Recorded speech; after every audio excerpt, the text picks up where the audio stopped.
Hi, this is Crystal from Adjusting Your Sail. Today we're going to talk about routines. So before we get into routines, I want to talk for a minute about something called autopilot. Now, I don't know if this is a technical term or something I invented, but autopilot is basically where you are not really thinking a lot about what it is you're doing. So it's actually the opposite of mindfulness. So it's easier to explain if I explain mindfulness. So mindfulness is when you are thinking a lot in detail about the things that you're doing.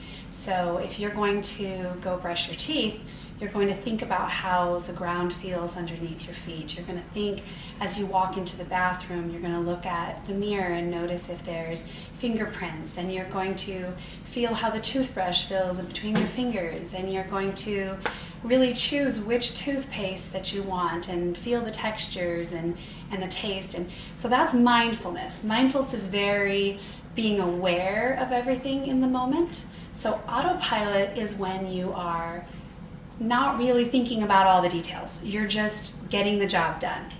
So there are pros and cons to both. So when you are doing things on autopilot, you can get through things quicker, less mental energy, and when you're more mindful, it takes a lot more mental energy. So if you're new to something, you're going to be very aware of every detail and you're going to be very mindful. And as a mother and a father, when you are new to parenting and new to these new things you're doing with each child and these procedures, it's going to take a little bit longer to get used to the things that you have to do. Things take a little longer, to change a diaper, to remember all the things you're supposed to do. But as you do them over and over again and you develop routines, you get much quicker at these routines because you're not thinking about all the detail. You can do them on autopilot. So today when we're talking about routines, we're going to think about that. That is why we are able to group these routines together to save time and mental energy, because we know that as parents, we have only so much mental energy to use throughout the day, and when we are trying to get things done, then the things that take less mental energy will give us more mental energy for the things that we want to do, like spending time with our children and cuddling with them and reading to them and being able to do those extra things. So to think about routines, the first thing we're going to do is write a list of the things that you do throughout the day, the things that are important, things involving certain cleaning or hygiene or just things that are important in your life, and everybody's list is going to be different. So you start with that list, and then you start grouping them into times of day, areas of the house.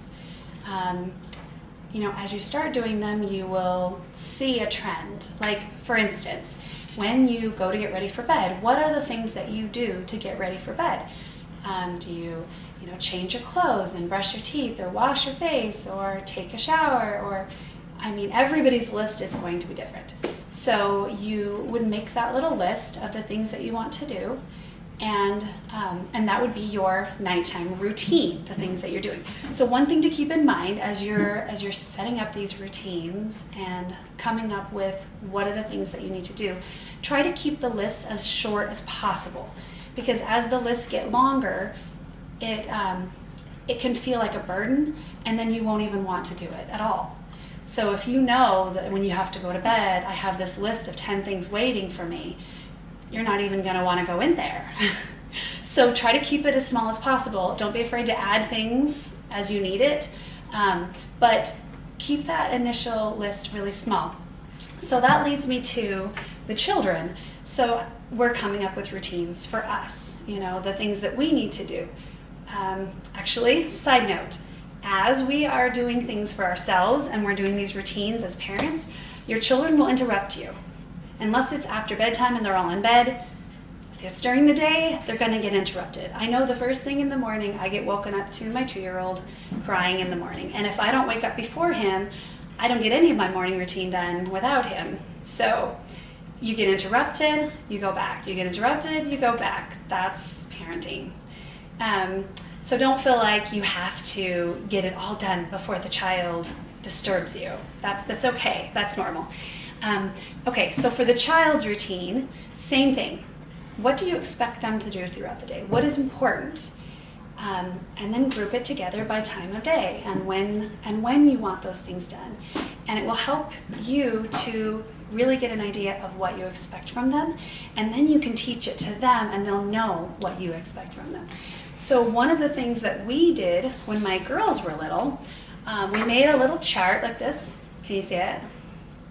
So we made this little chart, and obviously this is a new one, but this was very similar to the one I made for my girls.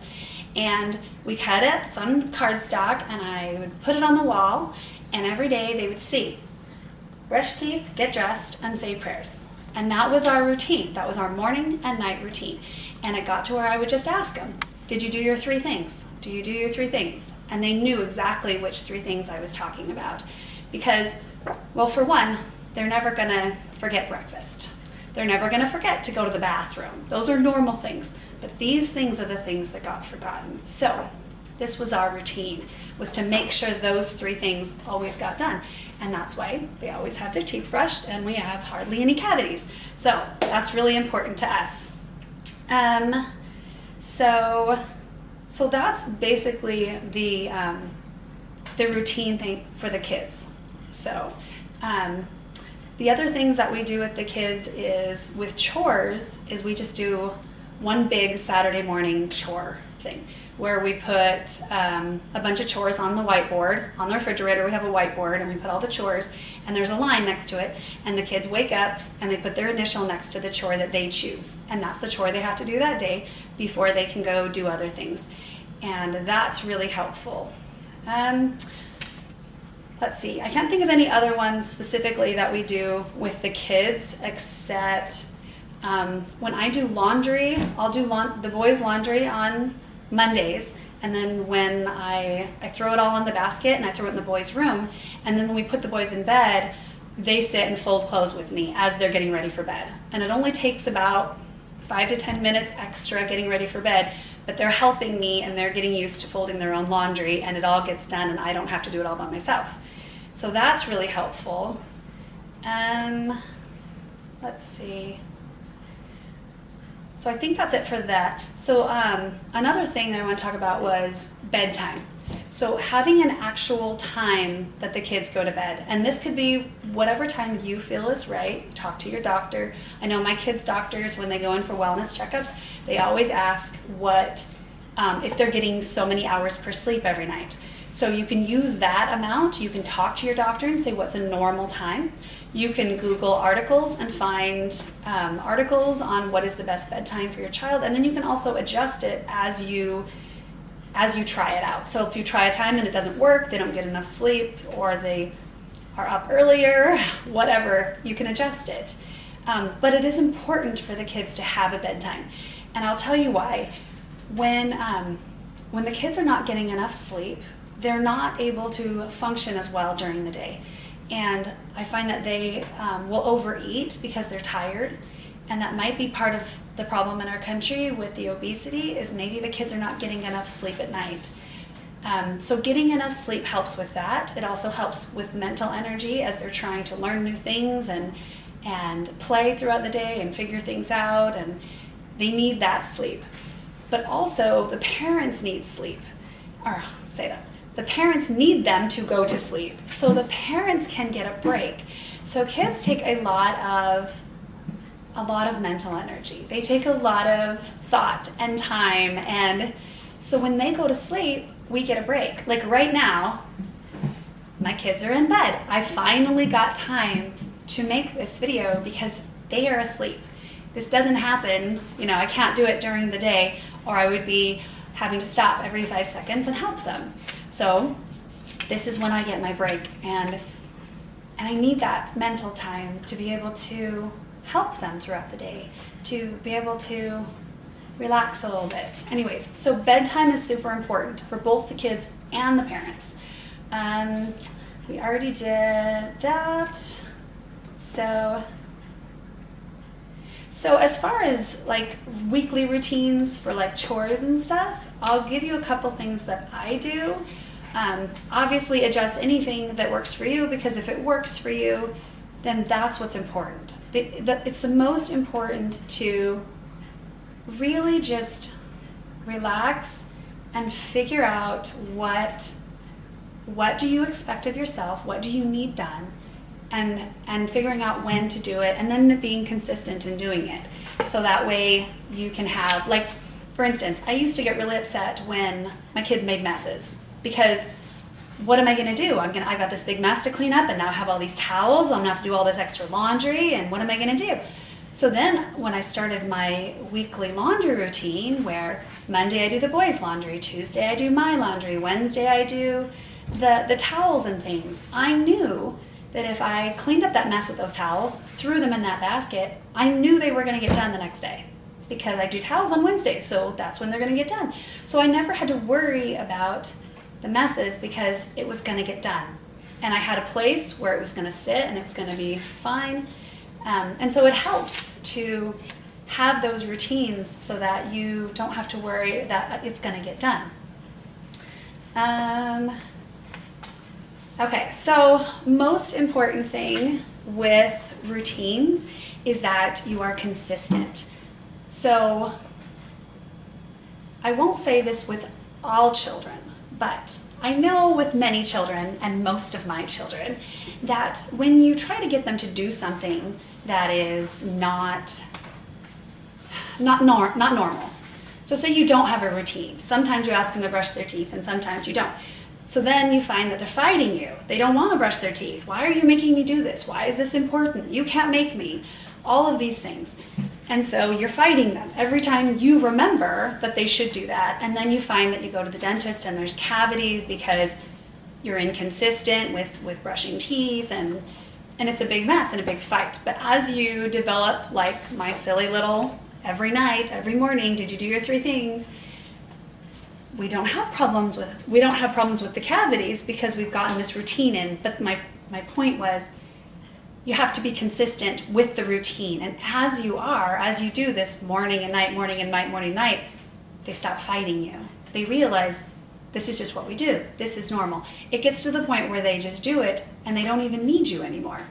But most of the time you have to remind them, but they don't fight you.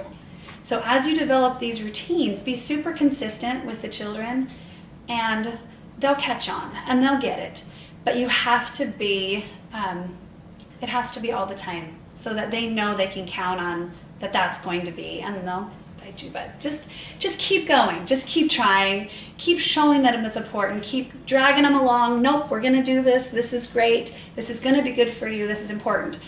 And then one of my favorite lines is, you have to be more stubborn than your children. Because you know it's important. You know that they're going to get cavities. They don't. They just know that they don't want to do it right at that moment. So be stubborn for your children. So when you get the routines down and you are doing these things, morning, you get your things done, night, you get, and the kids are doing their things, you'll find that you have more time because you didn't have to think about these things. It's like you get it done and they're like, okay, now, all those things are done. It didn't take as much mental energy. It didn't take as much time. You'll have more time to do more things. And it feels great. Sometimes I get bored because I'm like, okay, I'm done because everything's already done. So then, yeah, I guess that's the point. The point is for us to have that mental energy, that time to be able to spend with our children. And if we can get all this routines, all of our teeth brushed and all that stuff out of the way and all the laundry done, we can breathe, we can relax, we can play, and we can be with our children, and we can help them with the things that they need. So thanks for spending time with me today. Hopefully it makes your life easier. Please like and subscribe, and more importantly, please share this with someone else that might need it. To be totally honest, I am a little bit older generation, and so most of my friends have stopped having children, and so these videos are not for me and my friends. These videos are for those that are starting their families, who don't know this yet. You know, where I was, 16 years ago when my daughter was born and I was lost. So share these videos with someone that may need it, and take a look at the other videos that I have.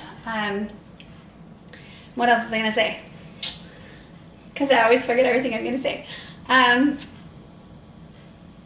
So let's share the knowledge so we can help others, and we'll all be able to enjoy our children. And remember to love your children every day.